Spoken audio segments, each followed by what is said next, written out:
The Diplomat भारतीय राजनीतिक thriller चलचित्र हो जसलाई स्पेशल अप्स र नाम सबना जस्ता थ्रिलरहरू निर्देशन गरिसकेका शिवम नायरले निर्देशन गरेका छन्। यो फिल्म साँचो घटनामा आधारित छ जसमा एक भारतीय कूटनीतिज्ञ डिप्लोम्याटले पाकिस्तानमा फँसेकी एक भारतीय महिलालाई सुरक्षित रूपमा फिर्ता ल्याउन गरेको कठिनाइपूर्ण प्रयास देखाइएको छ।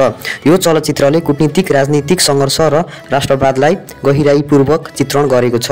जोन अब्राहम मुख्य भूमिकामा छन् जो पछिल्लो केही वर्षदेखि यस्ता गम्भीर र वास्तविक घटनामा आधारित फिल्महरूमा देखिँदै आएका छन्।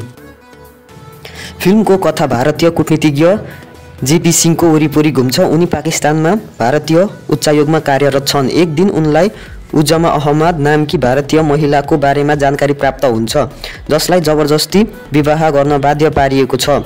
उजमा आफै पाकिस्तानबाट भागेर भारतीय उच्चायोग पुग्छिन् जहाँ उनले मद्दतको याचना गर्छिन्। अब जेपी सिंहको जिम्मेवारी हुन्छ कि उनलाई सुरक्षित रूपमा भारत फर्काउनु, तर यो कुनै साधारण मिसन होइन।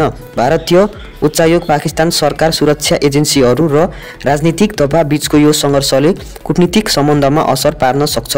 जेपी सिंहले चतुराई, धैर्यता र रणनीतिक बुद्धिमत्ताका साथ यस चुनौतीलाई पार गर्छन्। उनी कुनै जासुस वा सैनिक होइनन्, तर उनको कूटनीतिक क्षमता नै उनको मुख्य हतियार हो।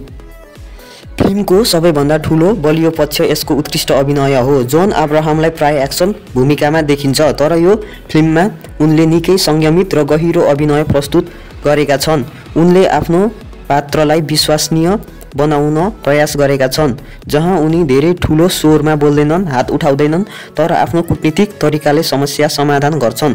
सादिया खतिबको अभिनय अत्यन्त प्रभावशाली छ। उनले उजमा अहमदको पीडा, डर र सङ्कल्पलाई वास्तविक रूपमा प्रस्तुत गरेकी छिन्।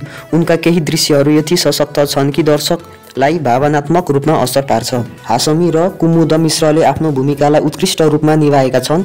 उनीहरूको संवादहरू छोटा भए पनि प्रभावशाली छन्।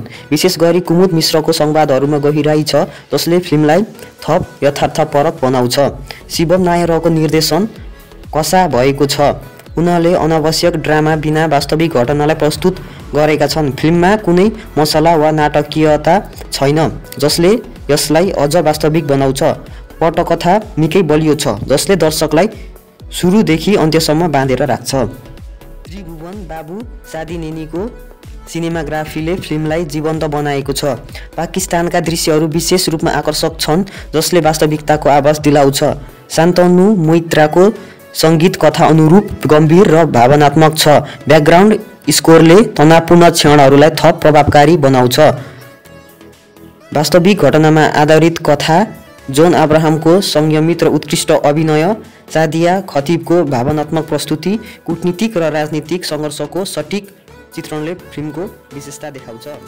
फिल्म केही स्थानमा ढिलो गतिमा अगाडि बढ्छ। केही दर्शकहरूलाई अत्याधिक यथार्थपरक प्रस्तुति अलि कम मनोरञ्जनात्मक लाग्न सक्छ। द डिप्लोम्याट केवल एक राजनीतिक थ्रिलर मात्र होइन, यो एक यथार्थपरक कथा हो जसले कूटनीतिक संसारको वास्तविकता देखाउँछ। जोन अब्राहमको अभिनय, सादिया खतिबको सशक्त भूमिका र शिवम नायरको निर्देशनले यो फिल्मलाई उत्कृष्ट बनाएको छ।